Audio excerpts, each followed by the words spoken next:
Love this podcast? Support it and sponsor today. Simply head to auscastnetwork.com for details.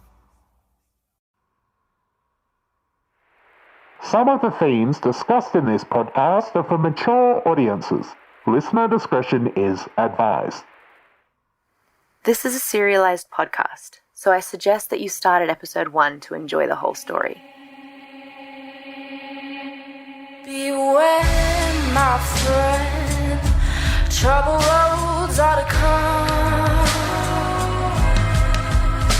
Tall grass, long snakes, fall not for their charm. Lift your head, forget the dance in your pride. Sometimes in life we need to be fooled twice.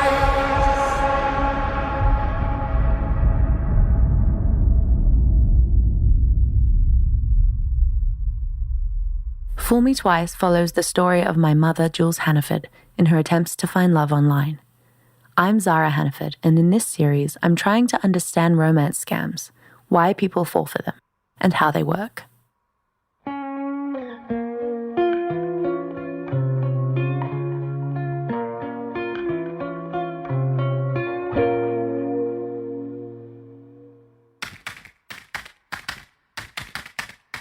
Hey True, I just wanted to write you an email to tell you how much you mean to me and how lucky I feel to have found you. I'm really excited to meet you in 11 days' time. I'm so happy. I feel really calm and excited at the same time. Also, I was wondering what will happen, but it's great just knowing that this is the beginning of something really wonderful.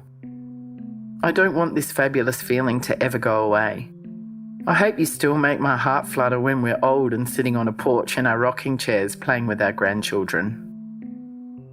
Truman, you make me smile so much. Your girl, Jules. So there you have it. My mum was 11 days away from flying across the world to meet a man she had neither met nor spoken to face to face, and she was sappy as a hormonal teenager. She booked the hotel like he'd asked her to, despite him telling her that he would be treating them to beautiful, expensive accommodations. She was deep in the process of investing in their imaginary future, and this meant that she was becoming less able to see or think clearly by the day. Chapter 1. Grandmother, what big teeth you have.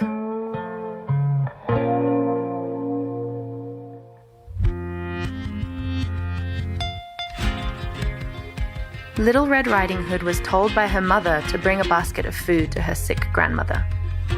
Her mother warns her that the woods are dangerous and tells her to make sure she stays on the path she knows. Along the way, Little Red Riding Hood comes across a wolf. Having never seen a wolf before, she doesn't know to be careful, since wolves are known to be untrustworthy. He charms her into trusting him, and she tells him about her mission. The wolf suggests that her grandmother might love some flowers and tells her about some beautiful ones just off the trail. When Red Riding Hood goes off to find the flowers, the wolf hurries off to eat her grandmother. He puts on her clothes and gets into bed. When she arrives, the girl again proves gullible in that she doesn't see through the wolf's disguise, even though she senses that something's wrong. Her grandmother now has ears, eyes, hands, and teeth that are too big. Although she can remark on her disbelief, she is completely fooled and gets eaten as a result. In the years since these events, my mother has been on a journey to learn more about herself, forgive her poor choices, and try to understand why she participated in these toxic dynamics for so long. When we talk about it, one of the words that keeps coming up is gullibility. Why didn't she see the wolf who was so clearly manipulating her? And what's wrong with her ability to notice the red flags and act on them? Gullibility and trust are usually defined next to each other because they're so related. You can't have gullibility without trust, but it's not the case the other way around.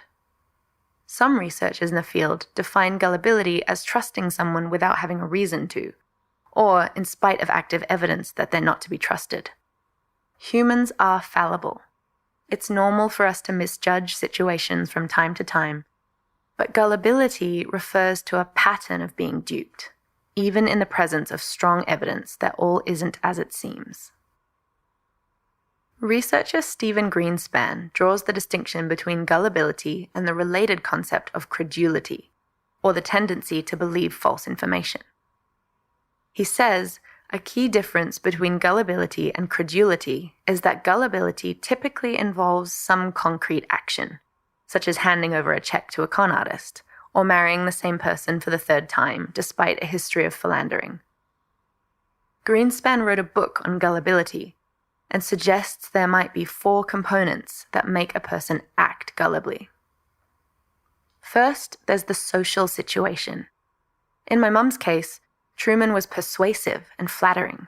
He said all the things she wanted to hear, and she took them at face value. Second are someone's cognitive processes, a person's ability to judge people accurately and make well-informed choices. I've often wondered whether my mother is simply bad at reading people or naive in some way. Third is someone's personality. In her case, she had already proven to be extremely trusting and have a hard time saying no. And finally, fourth is the state the person is in at the moment when the manipulation is happening. She was completely infatuated with him, aware of her loneliness, and feeling full of hope. Of course, Red Riding Hood's story wouldn't have happened without a wolf. Gullibility can't exist without people who are willing to exploit them. Exploiters are people who understand the reluctance of others to appear untrusting, and are willing to take advantage of that, and Truman certainly showed a willingness to take advantage. It was, in many ways, a perfect storm of factors that made her second, third, and fourth guess herself, so that she'd lose her grip on reality and make some pretty terrible choices. Greenspan says that it's not always necessary that all 4 of the factors are present for someone to fall into a trap laid by a predator.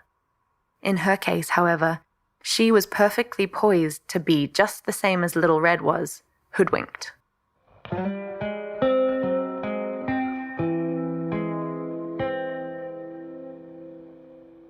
Here's Scott Musgrove's definition of gullibility.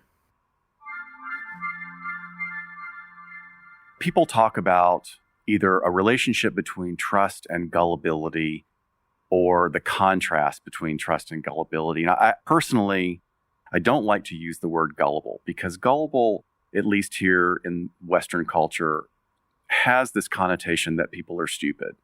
I don't want to go there because where I come from, professionally, I look at that as humans, we have a great need for connection and we have a great need for intimacy. Whether people say that they need intimacy or need people in their lives, we all need it. And that need for intimacy is informed by our cultural upbringing, our cultural influences, Western, Eastern, all of those things have a great impact on us.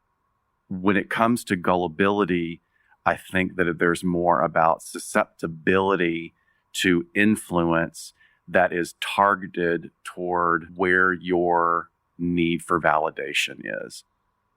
Some people get pulled into unhealthy relationships just because they've been pulled into it, not because they're stupid, not because they're gullible, but because they are enticed into it with the promise of something even bigger. And a lot of the times emotionally, especially when you're being victimized, that comes as a result of someone reading you and creating in you the idea that you have a need. Going back to that idea of gullibility versus susceptibility, a person is going to be more susceptible or more gullible to outside influence when there is an obvious absence in their emotional life.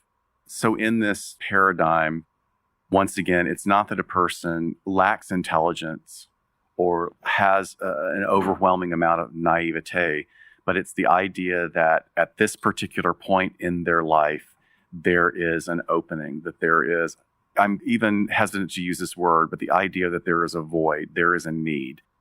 that to me is the most important part, because if there is a void, there are people there that will take advantage of that. And this is what their entire life is constructed about. I had a great several years working in a maximum level security yard of a California state prison. And what I saw was a number of men who their way of moving through life was manipulation. And their manipulation was based on taking in all the data of an individual. How does he or she dress? How does he or she walk? How does he or she interact with other people around them?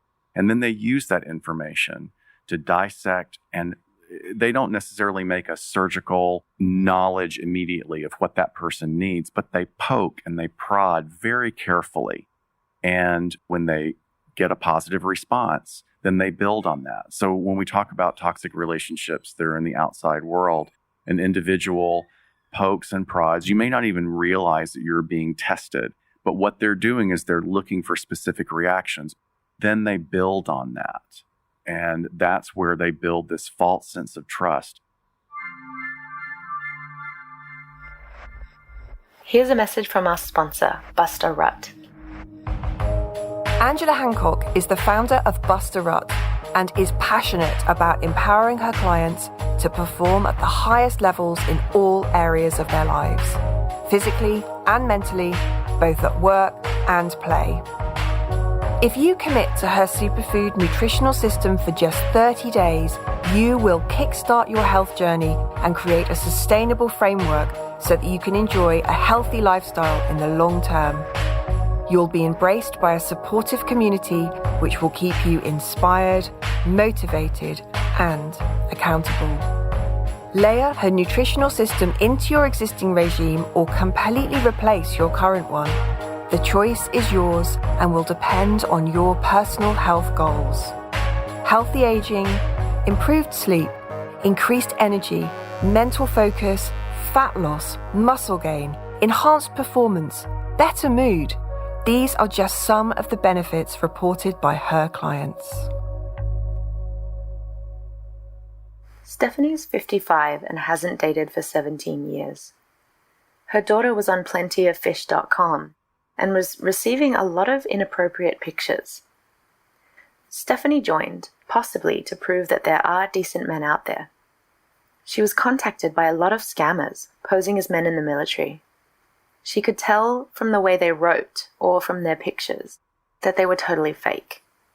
On her profile, she mentioned that she was interested in theology, and she says that this might have been what made people think she'd be easy to scam. At long last, it seemed, someone contacted her that she felt she could connect with.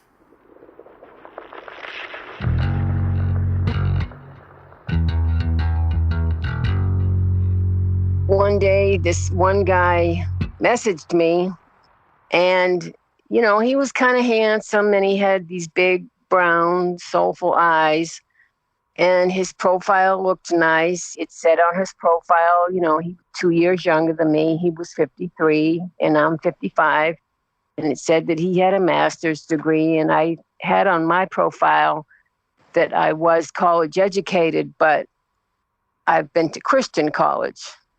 And I didn't have a master's degree, so I was very flattered that someone with a master's degree would be interested in me. So we started chatting, and he told me that he had a son who was 17, and his son was in military school in Colorado, and that his wife died in childbirth.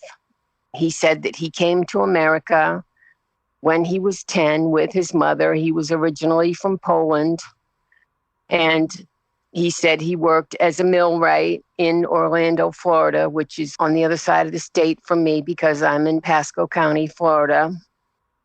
We were chatting and everything, and then we started texting. I said, okay, we can text, because he seemed very nice. You know, he knew his Bible verses, and he knew what the Bible meant, and he said he was looking for a Christian woman because all the women were just looking for sex. You know, so I was like, oh, wow, you know, he seems nice. That's what I thought to myself. So we texted for about a month, and he seemed nice. And I thought that he either had mental problems or he was a scammer. But I wasn't sure which, but I was willing to give him the benefit of the doubt because he did have such a nice profile picture and he was handsome. He told me that he lived in Orlando, Florida, but he was living in England right now because of his job. But he didn't say how long he would be over there. So then after about 2 weeks of texting and talking on the phone a couple of times, he texted me. He was already calling me baby and honey and sweetheart. And I was very flattered because, like I said, it had been 17 years since I had had a date. And I'm 55 years old and nobody had ever called me baby or sweetheart or honey. And I thought, oh, wow, he must really like me if he's calling me that. So in the text, he told me that he was having some packages delivered to his house. And he wanted to know if I would go there and take some pictures of the packages and send them to him in text, because he wanted to make sure that the packages weren't damaged. And that did seem kind of funny to me because, you know, if he was having these expensive equipment delivered to his house, why would he leave the country? And why doesn't he have a neighbor or somebody from his job that can go to his house? And why does he have to ask me? But I was like, well, I don't know. Maybe he really trusts me, you know? So he asked if I could do that for him. And I said, no, I can't because I don't have a car. And so then he says, all right, well, let me get back to you. And then he got back to me the next day. He texted me and he says, well, can I have them delivered to your house? I can send you the money to your bank so that you can pay the delivery driver when the packages get to your house. And I wasn't comfortable giving him my address and I wasn't going to give him my bank info.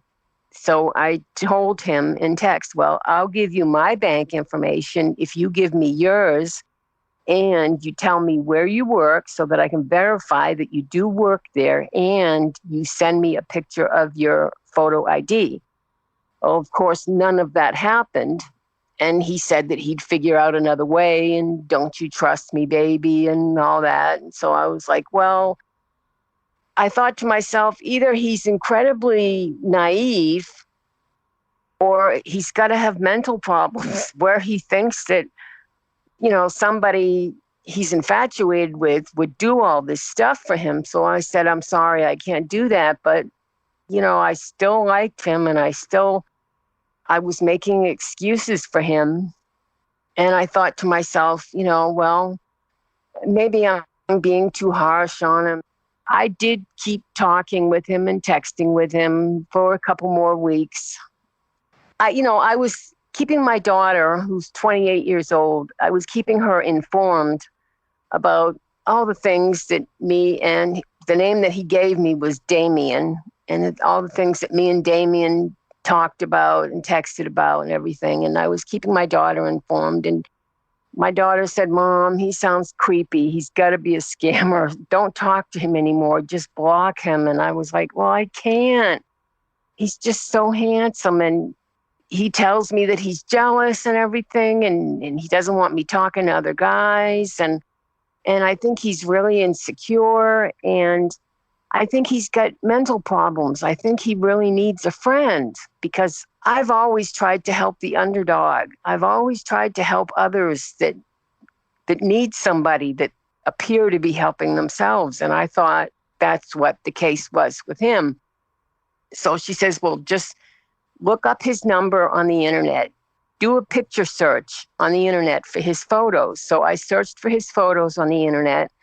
And I didn't turn up anything. And I looked on social media, Facebook, Instagram, and Twitter, and I didn't turn up anything there either.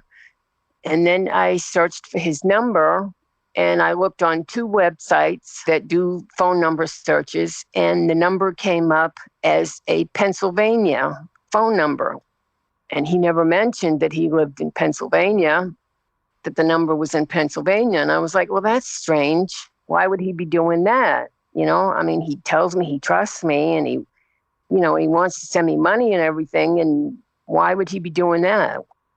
You know, I took screenshots of the information that I found, and I waited a week, and I didn't say anything because I was really struggling, you know, in my heart, because, you know, I was really starting to get some feelings for him. I wasn't really in love with him, but I was starting to get some feelings for him.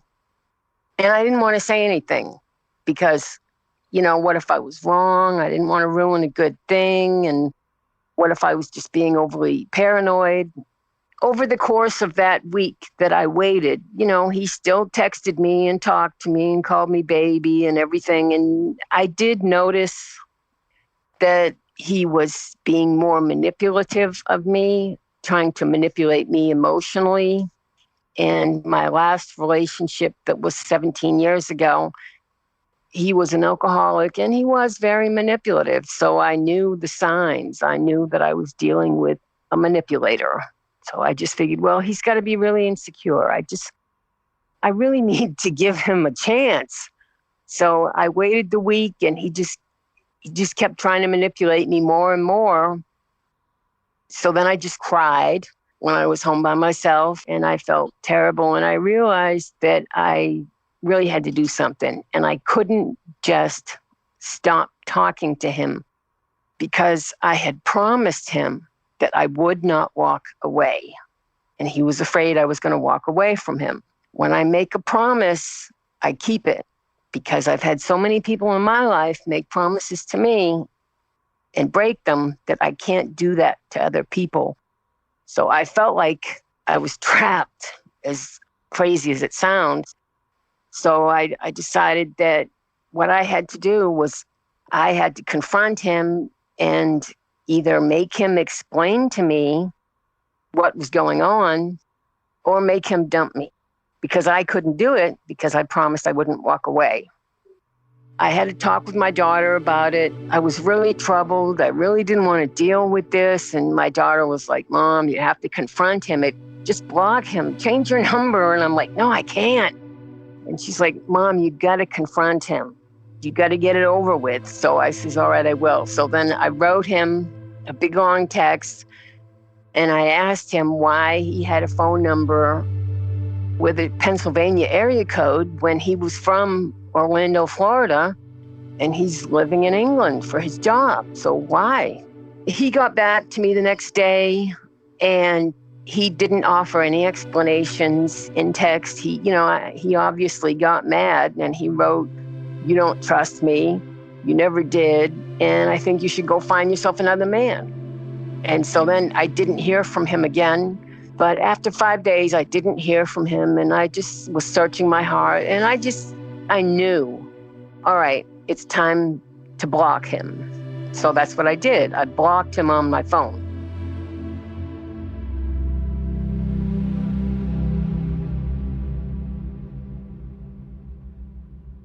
Luckily, Stephanie was wise enough to follow her daughter's advice and research her scammer online. And this strategy ultimately paid off, as it became clear he did not actually exist. Her daughter was able to give her an objective perspective, and thankfully was eventually able to convince Stephanie that it all seemed too good to be true. She now realizes that everything her scammer told her was a lie. She's not angry with him personally, but is angry with scammers in general, since their main way in is to take advantage of lonely people. Chapter 2. The Getting to Know You Quiz. I'd sent Truman a Getting to Know You questionnaire in the hope that he would send it back to me so that I could learn more about him. Of course, he never sent it back, but I'd filled it out for him and answered questions like, what's your biggest fear and who's your celebrity crush? Instead of being a cute method for deepening their connection, she'd given him a toolkit to manipulate her further by being able to connect with her on things she told him she cared about. The fact that Truman didn't bother to return the quiz to her was just another warning sign that he wasn't genuinely interested in her. But of course, she made excuses for him, saying to herself that he was just too busy with his 2 careers. They had the following conversation soon after she sent him her answers to the quiz. I just been thinking all night. What have you been thinking? So much. I was answering those questions you sent. Oh, cool, yeah. Did you enjoy my answers? I had fun doing it. It got me thinking how unhappy I am in my job. And not having love. Well, there's hopefully a new beginning and a new love just around the corner. Fingers crossed. It's quite exciting, hey? I've spent the whole day watching girls get their hearts broken on The Bachelor. It's a very strange concept, but it makes me think so much about how I want true love and someone to share my life with. It's more. Everyone wants to have love in their lives, enjoy their jobs and have fun with their partners. Also, doing things for others gives you personal satisfaction. I'm making some changes in my life for happiness. It's all possible, you know. I'm glad to hear it. I hope I can be a part of it. I know, babes. Every time we communicate, I feel closer to you. You are the foundation, the primary reason. Oh, that means so much to me. You showed me something that I thought was only in the movies. The change he was talking about making in his life was quitting his job at the construction firm. He knew it was going to be too much for him to continue the facade while she was in town, so he was laying the groundwork for the big announcement.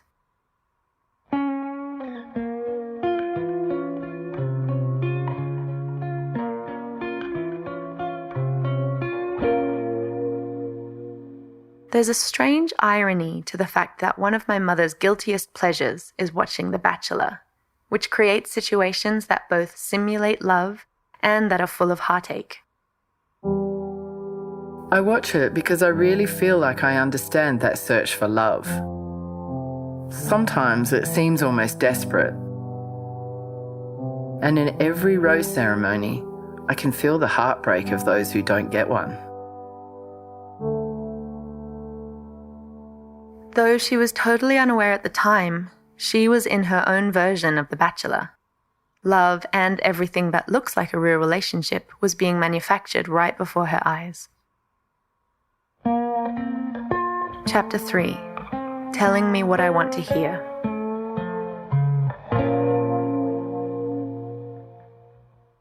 Soon after he'd read the quiz my mum had sent him, they had this conversation on Skype.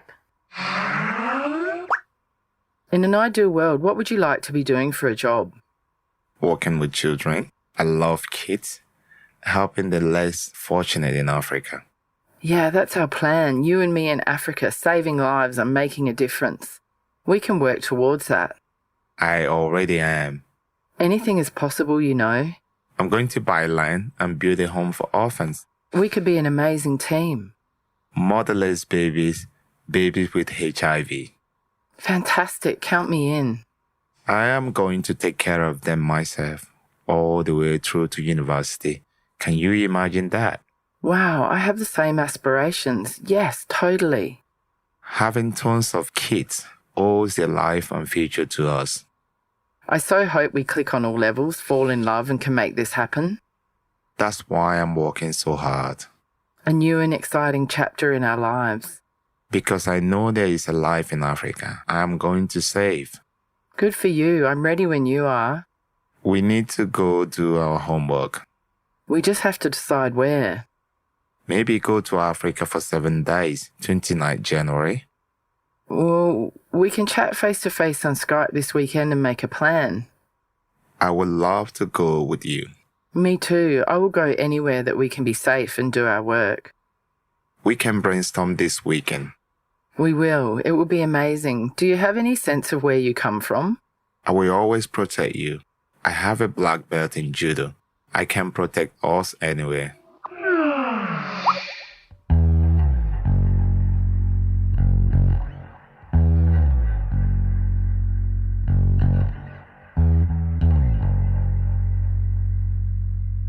What do you notice when you read this again, all these years later?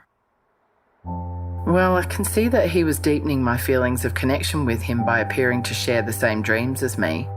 He knew that I'd taken students on a school trip to Kenya and visited orphanages, and he was drawing on my history and love of kids with the fantasy of going to Africa together.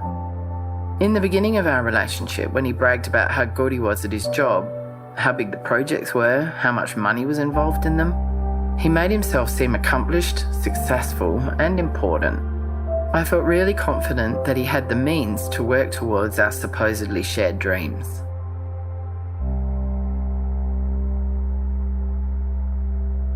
Here's a message from our sponsor, Happy Ever After.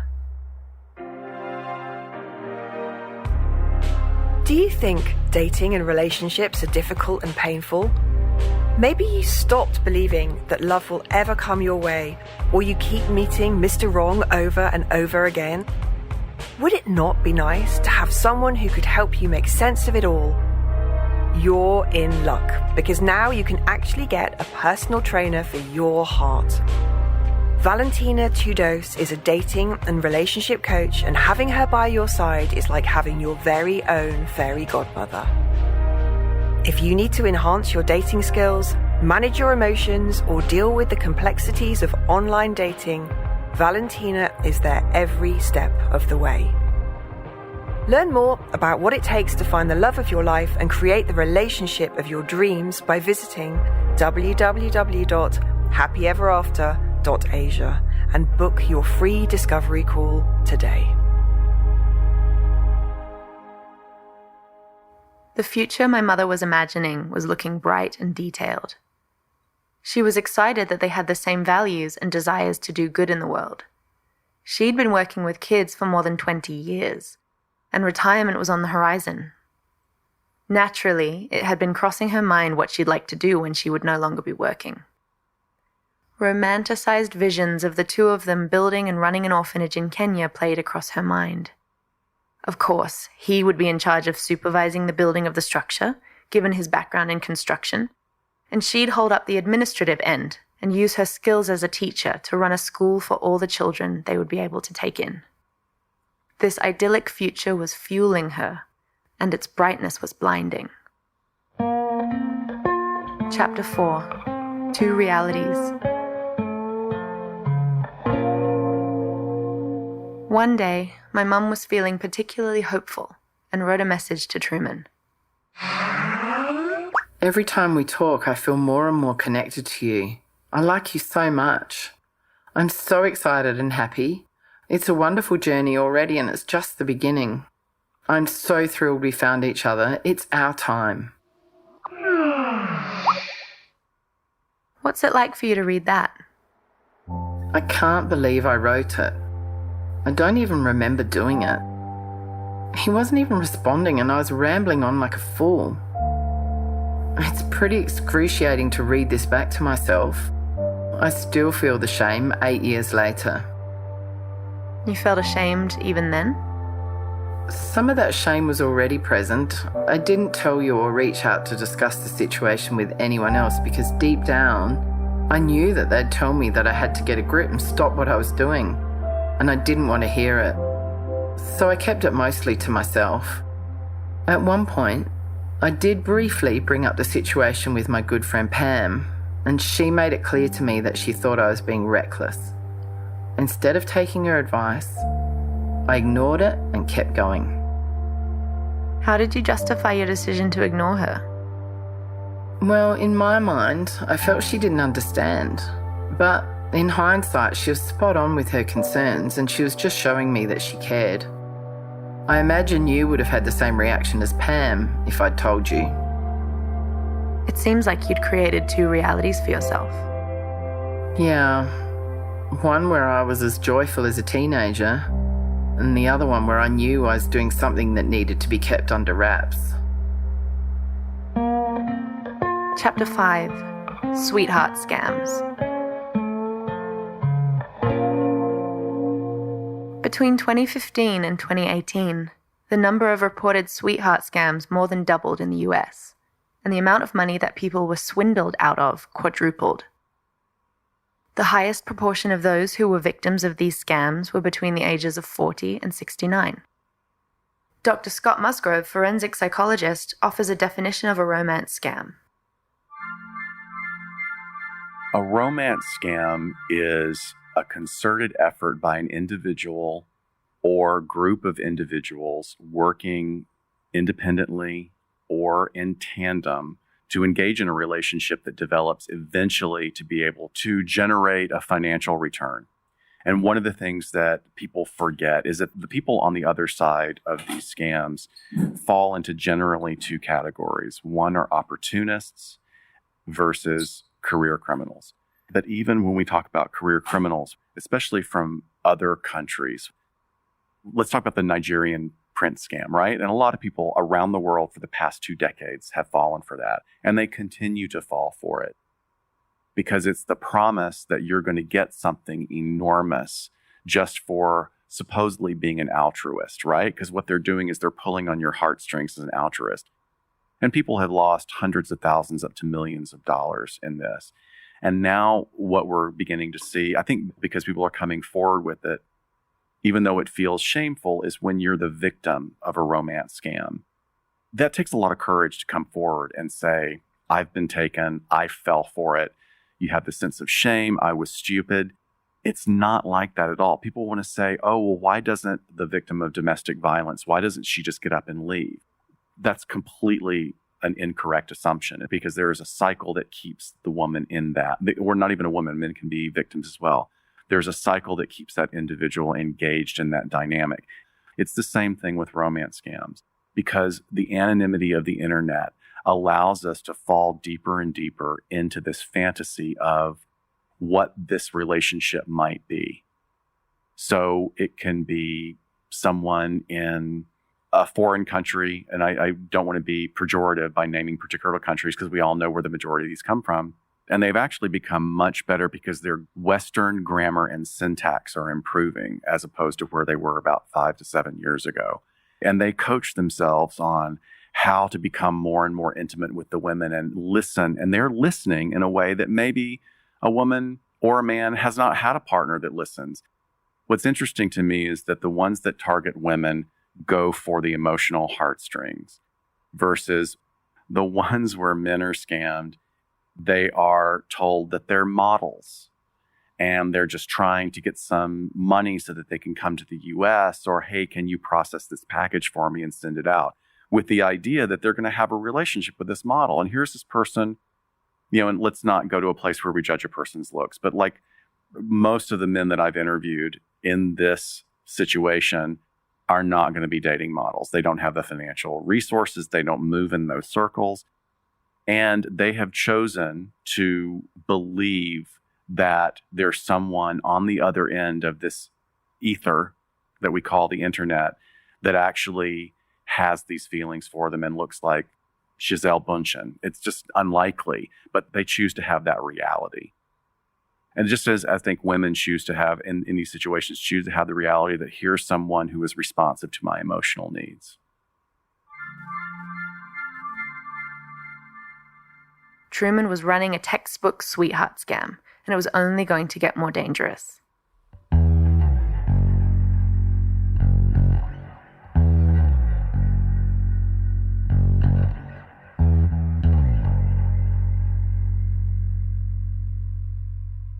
From ScamWatch.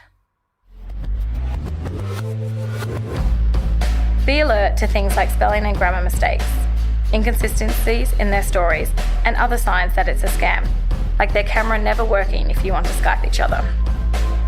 There had been so many inconsistencies already, he kept basically refusing to get a webcam, although not in so many words. If you agree to meet a prospective partner in person, tell family and friends where you are going. ScamWatch strongly recommends you do not travel overseas to meet someone you have never met before. Oh, whoops. I'd booked my flights and was going in all guns blazing. Be wary of requests for money. Never send money or give credit card details, online account details, or copies of important personal documents to anyone you don't know or trust. If only I'd seen this website before I left. It wasn't long before Truman would be working every angle to swindle me out of my money.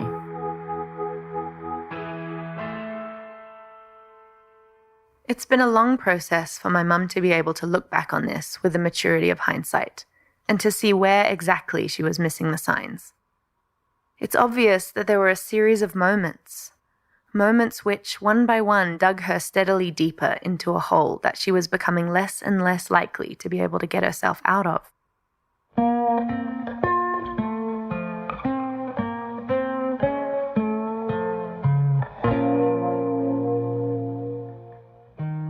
In the next episode, you'll see her act on what was possibly the decision that put her in the most danger.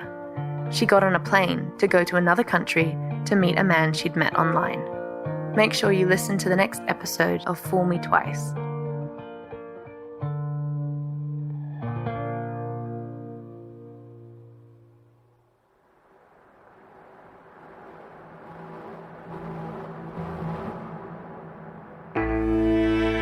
Fool Me Twice is based on a memoir of the same name by my mother, Jules Hannaford, and is written and directed by me, Zara Hannaford.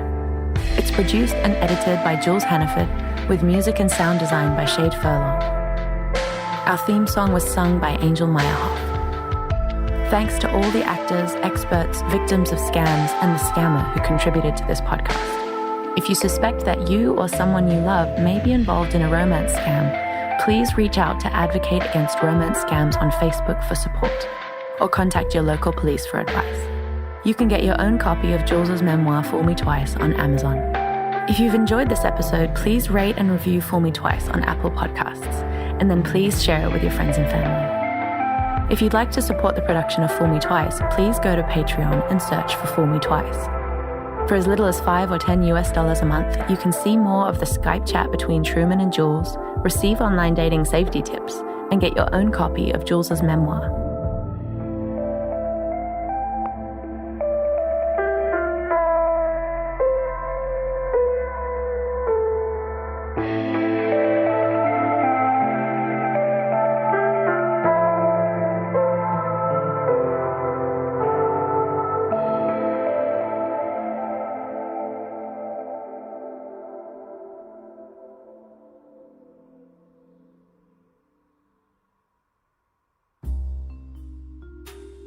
Hi everyone, I'm here to tell you about LA Not So Confidential, the forensic psychology and true crime podcast brought to you by me, Dr. Shiloh, and this guy. Hi, I'm her bestie and co-host, Dr. Scott.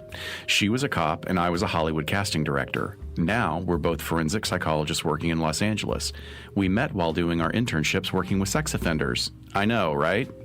Twice a month, we bring you a classic or contemporary true crime story while applying real psychological concepts and dishing about entertainment's representations of those crimes. Subscribe now to LA Not So Confidential wherever you get your podcasts. True crime, psychology, and snark. Trust us, we're doctors.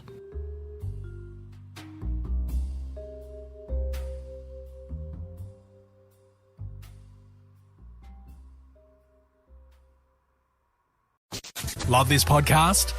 Support it and sponsor today. Simply head to auscastnetwork.com for details.